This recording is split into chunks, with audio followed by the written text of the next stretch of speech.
শাকিব খান এবং সিয়াম এখন দুজনের গন্তব্যই শ্রীলঙ্কা।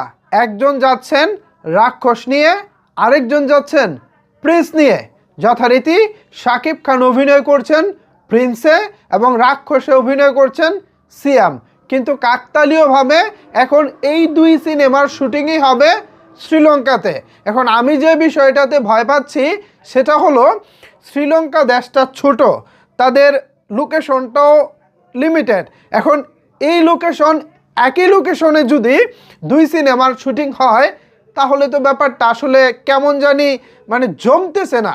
ধরুন কোনো একটা দৃশ্য মেহেদী হাসান হৃদয় অর্থাৎ রাক্ষসের পরিচালক তিনি শ্যুট করতেছে 2 দিন আগে, এখন 2 দিন পরে হচ্ছে প্রিন্সের শুটিং সেই একই লোকেশনে হলো, তাহলে ব্যাপারটা আসলে জমলো বলেন?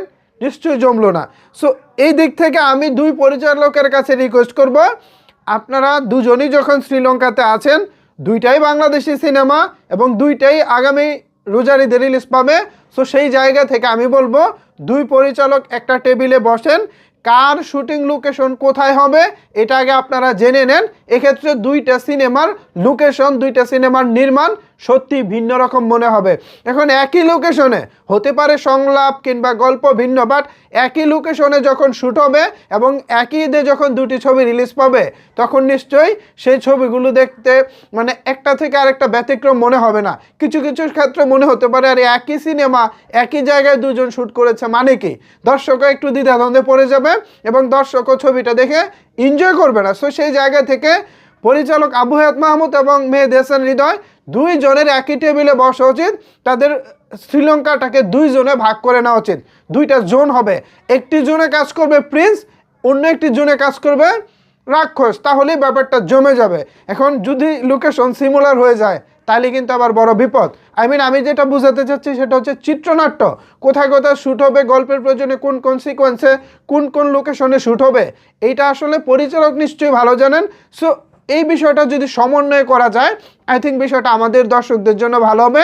দুটি সিনেমাকে আলাদা করতে আমাদের সুবিধা হবে, বাট একই লোকেশনে যদি 2 সিনেমা শ্যুট হয় তাহলে কিন্তু ব্যাপারটা আসলে আমাদের জন্য একটু অন্যরকমই হতে চলেছে। আশা করি এরকম হবে না, তারপরেও আমি একটু কনফিউশনে আছি। যদি এরকম হয়ে যায় তাইলে তো ভাই বড় একটা বিপদ। তবে গল্প যেহেতু ভিন্ন, আশা করি প্রত্যেকটা সিকোয়েন্সে, প্রত্যেকটা ফ্রেমে আলাদা আলাদাভাবে আমরা সব কিছু দেখতে পাবো। তারপরেও আমি সাধারণ মনের সন্দেহ থেকে আমি জাস্ট এটা বলে রাখলাম আর কি।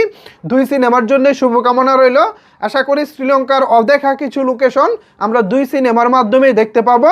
আশা করি খুব ভালোভাবে, দারুণভাবেই 2 সিনেমার টিম তারা সুন্দরভাবে কাজগুলোকে শেষ করে তারপর দেশে ফিরবেন এই প্রত্যাশা করছি। শাকিব খান তিনি তার আপকামিং প্রিন্স সিনেমার শুটিং অনেকটা লেটে শুরু করতে যাচ্ছেন, আর রাক্ষস অলরেডি বাংলাদেশে বেশ বড় অংশের শুটিং শেষ হয়েছে। এখন শ্রীলঙ্কা পার্ট হবে, এরপরে রাক্ষস যাবে মালয়েশিয়া, এরপর হচ্ছে মালদ্বীপ। সো বেশ কিছু লোকেশনে রাক্ষসের শ্যুট হবে, আর প্রিন্সের শ্যুট হবে শুধুমাত্র শ্রীলঙ্কা এবং বাংলাদেশে। সো এই সিনেমার ক্ষেত্রে এই হচ্ছে ব্যাপার স্যাপার। সো ভিউয়ার্স, সিয়াম এবং শাকিব খান দুজনেই যাচ্ছেন শ্রীলঙ্কাতে, 2 জন 2 সিনেমা নিয়ে। এখন কি মনে হচ্ছে কেমন হতে পারে সিনেমা? আর এই 2 সিনেমার বিষয়বস্তু নিয়ে যদি আপনাদের কোনো কিছু বলার থাকে তাহলে অবশ্যই সেটি নিচের কমেন্টস বক্সে জানাতে পারেন। ধন্যবাদ সবাইকে এতক্ষণ আমার সাথে থাকার জন্য।